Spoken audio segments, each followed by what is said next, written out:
Good morning, everybody. It's May and Timber's here. We're not.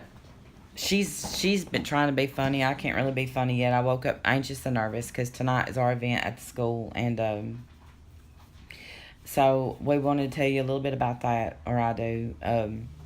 It's called Chasing the Dragon, and what Chasing the Dragon means. Tell them to look that video up. You can look the video up on YouTube, actually. Um, what it means, there's a lot of people that interpret it different, but what it means is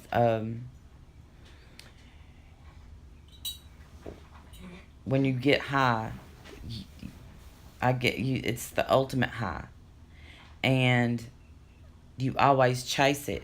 People will keep using drugs to find that first high, but you'll never get it again once you get the highs. Your first, it's never as good the second time as it is the first time.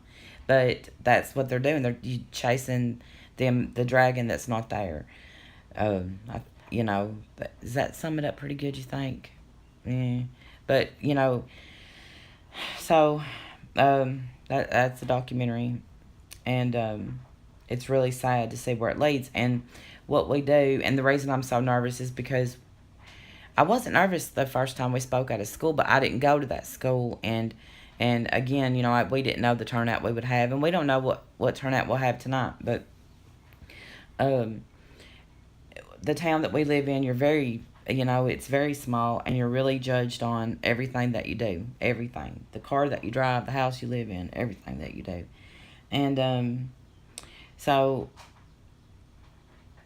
the fact is, that Timber's, we try to get people into recovery, and Timber tells her testimony, and I sit up there, and and I answer questions too, and I speak some. But the question that people ask me is the signs. Timber is an addict in recovery. I'm an addict in recovery, and the only way to break the stigma is to not be ashamed, and I'm not ashamed that I'm an addict in recovery. But she, Timber, our main message, mine is besides the fact that there is help, and there's not only help, there's free help, and every state can get you help for free. You just have to really stay on it and work at it, but you can get help. And if you can buy a drug on the street, you can buy it in a school. It doesn't matter what the drug is, you can buy it at school. Doesn't matter how big your school is or how small your school is. And so Timber's drug of choice, because like I said, we're reaching kids. It's not about me.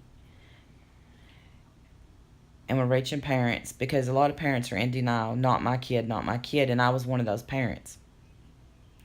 Because Timber is my baby, and I thought she was perfect, and never would imagine that she would use drugs. She was so against it. And her drug of choice was morphine. And she's overdosed 6 times. And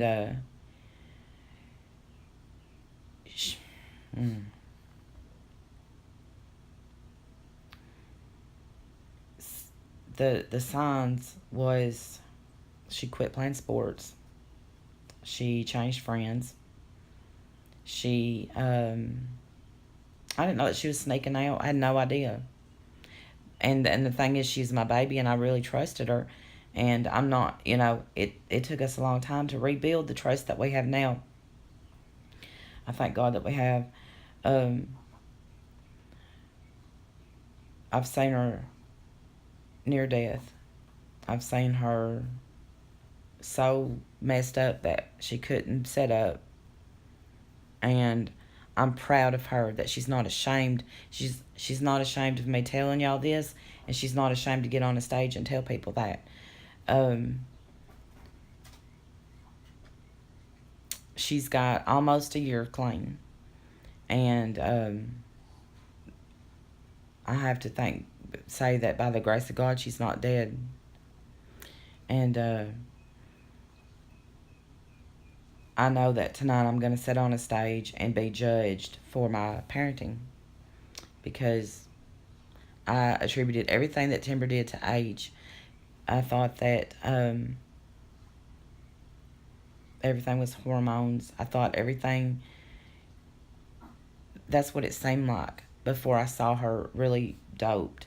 And, Jim, my husband, he would say, I think she's on drugs. And I say, you're crazy. And so that's you can be, Timber will tell people, I didn't come from a bad family. I didn't come from, and that's one of her messages. I didn't come from that family that ignored me and this and that, but I still question myself. What did I do? And it ain't about me. It's about her. And I don't try to make it about. I'm not trying to make it about me, but I'm really nervous, just because of where the school is tonight, and she's not, and I don't want to make her nervous. It's we speak with a lady who, at the time when Timber was using the fake Percocets, was going around our town, and we speak with a lady who lost her son. We had 11 overdoses and 1 death from the fake Percocets in our county, and the 1 death was my friend's son, and she speaks about that. And the night that right before Timber went to rehab, she come up missing, and come up missing that morning, scared me to death. And I can't describe. In the other video, I was crying and more emotional. I think I got a grip on myself. She come up missing, and luckily, some of the people that she had talked to about addiction, she contacted. And they contacted me, and I got up there, and she said, Mama, I need help. And so we went and got her, and found a rehab, got her in rehab the next day. Jim took her to rehab. I couldn't go because I know I wouldn't be able to leave her. That's my baby. And so, like I was saying before, one of the hardest things to do is we could go visit her on weekends, and it was so hard for me. She would beg to come home, and it was really hard for me to leave her, because your instinct is to take them home. She's okay now, and she wasn't. We had family counseling. Anyway, when she come home, she relapsed the same day that she came home. Is that right, Timber? Next day. The next day, and I don't know what hit her. I mean, sometimes she can tell you her story, and I don't know if I can video it tonight or not. But I don't know what hit her to make her stop. But that's what our job is. Where we work, what we do is we want to help people, and we don't want people to be. If I can help a parent, I will. I can tell them the signs to look for, and I can't tell people what to do, but I can tell them what not to do. I can tell them, where I went wrong, and I can own my mistakes, and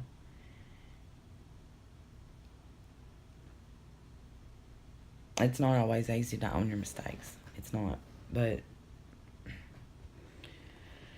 that's this is, of course, every video can't be funny, and we do have a real life, and we haven't, like I said, we haven't always been as close as we are now. Now, I guess, I hate that what we went through, but I'm glad that it turned out like it is, like it has, because we complete each other, and not to take away from my other 2 kids, because they complete me too, but I could have, easily buried Timber, and I saw her almost die, and so go what if you get a chance, watch that documentary. We show about 15 minutes of it during our speeches, and the try not to judge the people that are still in active addiction, because it is a disease. And you know, I could go into some facts about your brain and this and that, but I don't, you know, I don't have to. You know, there's people that believe it's not a disease. There's people that believe, you know, but I've seen it with my own eyes, and I've seen from addiction to recovery, and I thank God that I, by the grace of God, in fact, she's alive, and I'm alive, and we thank you for watching our video, and y'all have a good day. Thanks.